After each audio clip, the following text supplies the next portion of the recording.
సజ్జలు సంతులిత ఆహారం. ఇందులో ప్రోటీన్లు, పీచు పదార్థాలు పుష్కలంగా ఉంటాయి. వీటి వల్ల ఎన్నో ఆరోగ్య లాభాలున్నాయి.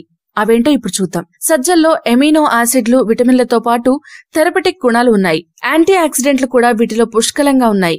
అందుకే సజ్జలను తినడం వల్ల క్యాన్సర్, ఆర్థరైటిస్, గుండె జబ్బులకు దూరంగా ఉండొచ్చు. ఇక చిన్నారులకు సజ్జలను మెత్తటి పొడిలా చేసి ఫుడ్ గా పెట్టొచ్చు. ఇవి తొందరగా జీర్ణమవుతాయి, ఎంతో శక్తినిస్తాయి. సజ్జలు శరీరంలో ఐరన్ లోపాన్ని, రక్తహీనతను తగ్గిస్తాయి. ఐరన్ లోపం ఉంటే మానసిక పెరుగుదల క్షీణిస్తుంది, తొందరగా అలసిపోతుంటారు. ముఖ్యంగా ఈ సమస్యలను స్త్రీలు బాగా ఎదుర్కొంటున్నారు. ఇది వారికి పుష్టికరమైన ఆహారం. బ్లడ్ షుగర్ ప్రమాణాలను పెరగకుండా సమతులంగా ఉంచుతుంది. వీటిలో పీచు పదార్థం బాగా ఉండడంతో జీర్ణశక్తికి బాగా పనిచేస్తుంది. ఇక సజ్జలు తినడం వల్ల తొందరగా ఆకలి వేయదు. ఫలితంగా శరీరం తీసుకునే క్యాలరీలు కూడా తక్కువ ఉంటాయి. వీటిలోని పీచు పదార్థాల వల్ల లావు తగ్గే అవకాశాలు ఎక్కువగా ఉన్నాయి. కొలెస్ట్రాల్ పరిమాణం కూడా తగ్గుతుంది. కారణం సజ్జల్లో ఉండే ఫైటిక్ అనే రసాయనం కొలెస్ట్రాల్ సరిగా జీర్ణమయ్యేలా చేసి శరీరంలో కొలెస్ట్రాల్ పరిమాణాన్ని సమతులం చేస్తుంది. మలబద్ధకాన్ని నివారించడంలో సజ్జలు కీలక పాత్ర పోషిస్తాయి. మలబద్ధకంతో బాధపడుతున్న చిన్నారులకు సజ్జలతో చేసిన పదార్థాన్ని పెడితే ఆ సమస్య నుంచి చిన్నారులు బయటపడతారు. నిత్యం తగు పాళ్లలో సజ్జలను